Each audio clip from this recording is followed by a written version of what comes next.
તારીખ 2026ના રોજ ઝોન 2માં પડતા લીંબાયત પોલીસ સ્ટેશન વિસ્તારમાં વાહન ચેકિંગ ચાલી રહ્યું હતું. છેલ્લા 3 મહિનાથી જે બોડી ઓફેન્સીસ અને પ્રોપર્ટી ઓફેન્સીસના પ્રિવેન્શન માટે થઈ અને વાહન ચેકિંગ પોઈન્ટ ચાલુ છે સાંજના 6 વાગ્યાથી લઈને 1 વાગ્યા સુધીમાં. એમાં ઝોન 2માં 3 વાહન ચેકિંગ પોઈન્ટ કાર્યરત છે, જેમાં એક લીંબાયત પોલીસ સ્ટેશન છે કે જ્યાં નીલગિરી સર્કલથી અને અંડરબ્રિજ પાસે જવાનો જે રસ્તો છે ત્યાં એક વાહન ચેકિંગ પોઈન્ટ અમારું છેલ્લા 3 માસથી કાર્યરત છે. સાંજે 6 વાગે જ્યારે આ વાહન ચેકિંગ પોઈન્ટ કાર્યરત હતો ત્યારે ત્યાંના લીંબાયત પોલીસ સ્ટેશનના પીઆઈ ડીડી ચૌહાણ, એમના ડિસ્ટાફ પીએસઆઈ છે કેપી જાડેજા અને બીજા છે જેજી ચારણ, એ લોકો પોતાના વાહન ચેકિંગ પોઈન્ટ ઉપર હાજર હતા, જેમાં હેડ કોન્સ્ટેબલ અજીતસિંહ રાજીભાઈ અને હેડ કોન્સ્ટેબલ લક્ષ્મણભાઈ પૂજાભાઈ આ લોકો ત્યાં વાહન ચેકિંગ દરમિયાન હાજર હતા અને એમની પાસે ઇન્ફોર્મેશન આવી હતી કે ડિંડોલી સાઈડથી એક વ્યક્તિ છે કે જે પોતાની ટુ વ્હીલર મોપેડ પર આવી રહ્યા છે અને એની પાસે 3 મોટી પ્લાસ્ટિકની બેગ છે અને એમાં અલગ અલગ સ્પેર પાર્ટ્સ છે મોબાઈલ પણ છે અને મેમરી કાર્ડથી માંડી અને સિમ કાર્ડ્સ પણ આમાં છે. એ બાતમી હકીકત મળતા ત્યાં સ્ટ્રેન્ગનિંગ કરી અને વાહન ચેકિંગ ચાલુ હતું. એ દરમિયાન જે આરોપી છે કામિલ સલીમ મલિક, ઉંમર વર્ષ 32, જે રહે છે પ્લોટ નંબર 101 ખાનપુર સેન્ટ્રલ હોટલની સામે લીંબાયત, જેનું મૂળ વતન છે ગલી number 35 new Islamnagar summer garden colony Meerut, Uttar Pradesh, જે 9 વર્ષથી ગુજરાતમાં રહે છે. એ પહેલાં ડિંડોલી વિસ્તારમાં રહેતો હતો, છેલ્લા 3 વર્ષથી લીંબાયતમાં રહે છે ખાનપુર સેન્ટ્રલ હોટલની સામે.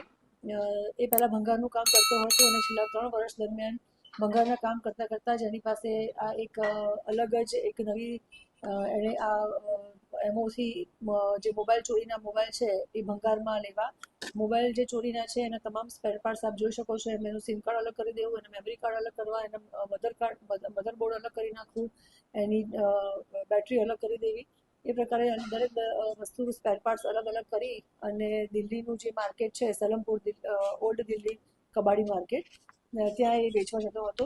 મેરઠથી જ્યારે એ ભંગારનું કામ કરતો હતો ત્યારે પણ એ આ જે ઓલ્ડ સિલમપુર ખાતેનું કબાડી માર્કેટ છે દિલ્હી, એ લોકોના કોન્ટેક્ટમાં આવ્યો હતો, જેમાં દિલ્હીમાં જે છે એ મોમીનભાઈ છે, ઇમરાન અને ફિરોઝ, આમ કરીને 3 વ્યક્તિઓ છે અને આ જે મોબાઈલ છે અને એને ડિફરન્ટ જે પાર્ટ્સ કાઢી અને સ્પેર પાર્ટ કાઢી અને ભંગારમાં અહીંયાથી ટ્રેનમાં જવાનું અને ટ્રેનમાં જઈ અને જે આ ઓલ્ડ સિલમપુર ખાતેનું કબાડી માર્કેટ છે ત્યાં આ લોકોને ભંગારના ભાવમાં આપતો હતો. જે અમને અત્યારે એની પાસેથી મુદ્દામાલ મળી આવ્યો છે એમાં જે કીપેડ મોબાઈલ છે અને જે સ્માર્ટ મોબાઈલ છે એ 348 છે, જેમાં જે કીપેડ મોબાઈલ છે એ 201 છે, જેની કિંમત આશરે 50,000 રૂપિયા જેવી ગણવામાં આવી છે, અને જે એન્ડ્રોઈડ ફોન છે એ અને જેની આશરે કિંમત 2,80,000 ગણવામાં આવી છે, એટલે કે આશરે 3,30,000 રૂપિયાના મોબાઈલ અમને કબજે કર્યા છે. 77,000ના મોબાઈલ છે, જે 7 એન્ડ્રોઈડ ફોન છે એ ચાલુ હાલતમાં મળી આવેલા છે, જેનું IMEI રન થઈ અને કંપનીમાંથી મેં ડિટેલ મંગાવી છે. એમાંથી જે 2 એન્ડ્રોઈડ મોબાઈલ છે એ અમે ટ્રેસ કરી શક્યા છીએ. CI પોર્ટલ ઉપર એની પોર્ટલ ઉપર ફરિયાદ અમને મળી છે, જેમાં એક ખડોદરાના એક ફરિયાદ છે અને જે બીજી ફરિયાદ છે એ કોરાપુર ટાઉન પોલીસ સ્ટેશન ઓડિશા ખાતેનું છે, જે 2 રજીસ્ટર થયેલી છે, એટલે એ 2 મોબાઈલ ચાલુ હાલતમાં છે અને અમે ટ્રેસ કરી શક્યા છીએ. બીજા 5ની અમે માહિતી કંપનીમાંથી મેળવી રહ્યા છીએ અને એ મોબાઈલ કોના છે એ પણ અમે ટ્રેસ કરી અને એમને પરત આપવાની કાર્યવાહી કરીશું.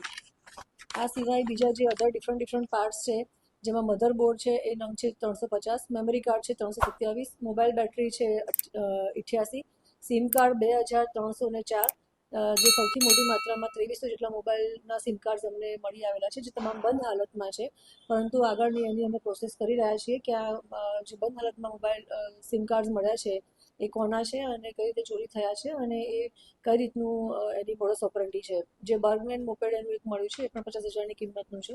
ટોટલ 4,10,000ની કિંમતનો મુદ્દામાલ અમે કબજે કર્યો છે. આપ જોઈ રહ્યા છો એ પ્રકારે જે અલગ અલગ મોબાઈલ છે એમાં જે એન્ડ્રોઈડ ફોન છે એ 500થી લઈ અને 1,500 રૂપિયા સુધી એ ભંગારના માર્કેટમાં દિલ્હીમાં વેચે છે, ઓલ્ડ સિલમ માર્કેટમાં.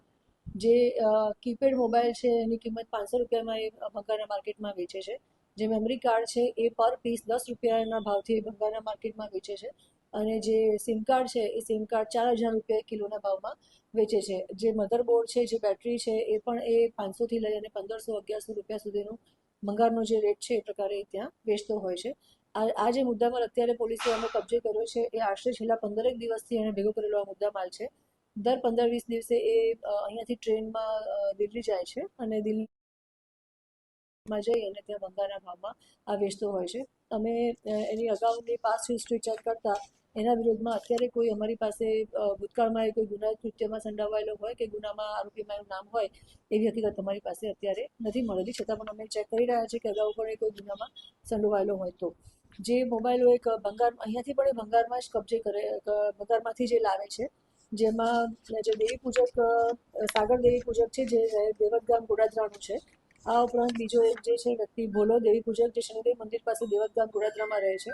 ચેતક દેવી પૂજક રહે ખોડિયારનગર ડિંડોલી સુરત શહેરમાં રહે છે અને વિપુલ રહે ખોડિયારનગર ડિંડોલી સુરત શહેરનાઓ પાસેથી અલગ અલગ સસ્તા ભાવેથી આ તમામ વસ્તુઓ એને ત્યાંથી ખરીદી છે અને દિલ્હી જઈ અને એ ભંગારના ભાવમાં વેચતો હતો.